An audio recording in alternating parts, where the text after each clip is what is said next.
Welcome to another episode of Marketing School.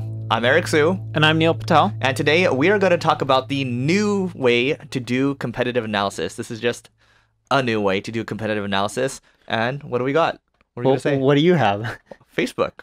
Okay, how do you do it? Okay, we can go to Neil's page. Okay, if he's assuming he's running ads right now, which I'm not sure if he is. Are you running ads right now? No, I'm not. Okay, he's not running ads. Okay, let's go to somebody else. Billie Jean. Let's say we go to Billie Jean. We talk about Billie Jean sometimes, right? We like his advertising. So go to Billie Jean in his marketing, and we can actually click on the little, on the sidebar. It says info and ads. We can actually see all the ads he's running now active on Facebook. Yeah, and it's a really good strategy. Another thing that you could do if you're trying to figure out competitive analysis, and this also uses Facebook, you can put a pixel on your website. You can then build audiences, and Facebook will tell you who your ideal audience is.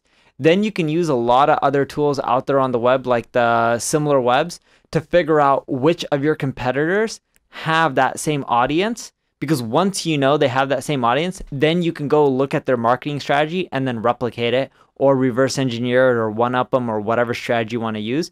But you need to make sure when you're doing competitive intelligence that the audience is similar to yours. So for example, if Billie Jean is in marketing and Eric and I are in marketing, I bet you that Billie Jean has a different audience than Eric and I.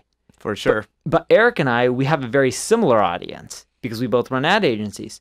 So if you make sure first that the audience that they're going after is similar to the audience you're going after, then you can copy their strategy. But if the audiences are off, even though if they're in your same space, you'll just be spinning your wheels and you'll notice that you won't make too much money.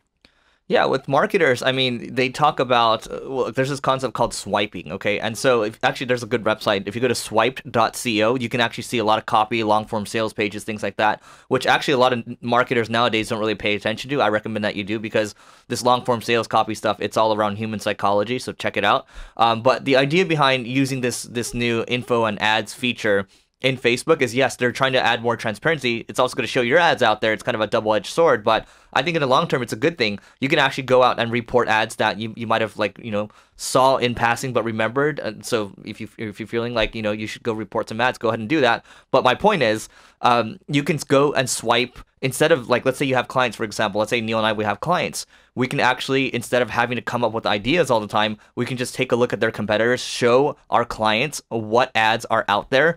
And basically, we can make decisions from there, right? We can make more educated decisions. And look, the creativity doesn't always have to stem from you. It's from everywhere. That's how Neil and I come up with ideas. It's really pulling ideas from everywhere and sometimes, iterating on them. And that's why I'm really grateful to be able to see all these ads out there. Yeah. I don't have anything else from my end. That's what I do for competitive intelligence. Cool. So that's it for today. Make this podcast better by spending 2 minutes of your life filling out the survey at singlegrain.com/survey. And we're going to figure out how we can best serve you moving forward. See ya.